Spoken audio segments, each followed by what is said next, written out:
My name is Kamani Martin Makuku. I was born in the Eastern Cape, in a small village in Mount Frere. And at the tender age of 3, my parents decided that we need to move to Cape Town in the Western Cape, and that's where I've been and that's where I've grown up. So in a nutshell, I am from Cape Town, South Africa. Man, I became a Christian. It was a very interesting process. So an ex-classmate of mine, or ex-schoolmate, because she was 2 grades higher than I was, decided to invite me to her church in 2009. So she had left 2 years earlier.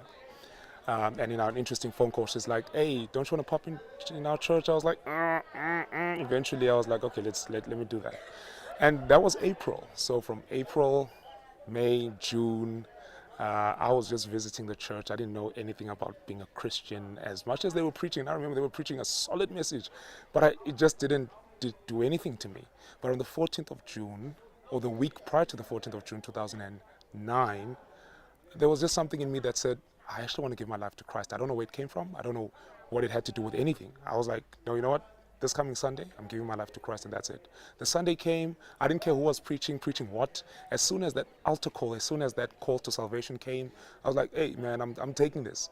And so the preacher finished. He was like, is there anyone who wants to accept Christ? I was like, I don't care who's who. Lifted up my hand. He's like, okay, come on, brother. And we prayed. And since then, I had given my life to Christ on the 14th of June 2009.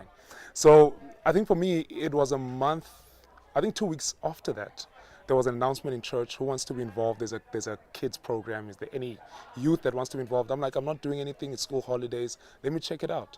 All to find out that it was actually a holiday club, an SU holiday club. I didn't know it.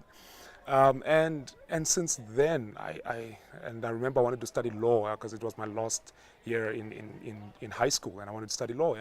But since then, there was this fulfillment after that program. I didn't know what I was doing. I was just doing what I was told. There was this unique fulfillment that I will never forget, and that kept me doing holiday club throughout my years in varsity, my 5 years in varsity, and doing a couple of camps.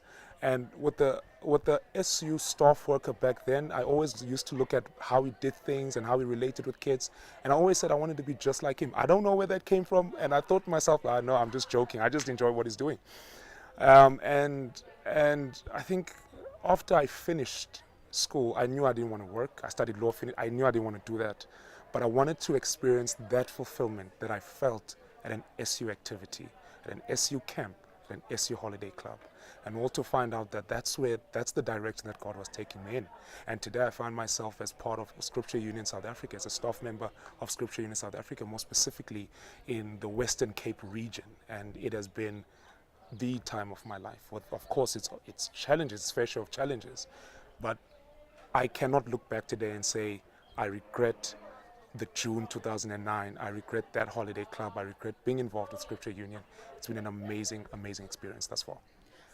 First of all, Scripture Union has had an impact on me. that goes without a question.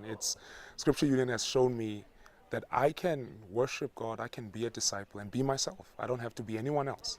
I can be myself, number one. Number two, young people can be disciples and can make other disciples. And that's amazing, because in my context, young people are kind of put in the background and said, no, you need to get to a certain age before you can understand this kind of faith and the Christian faith and the Christian life. And Scripture Union has said, no, there's a different perspective. There's a different view.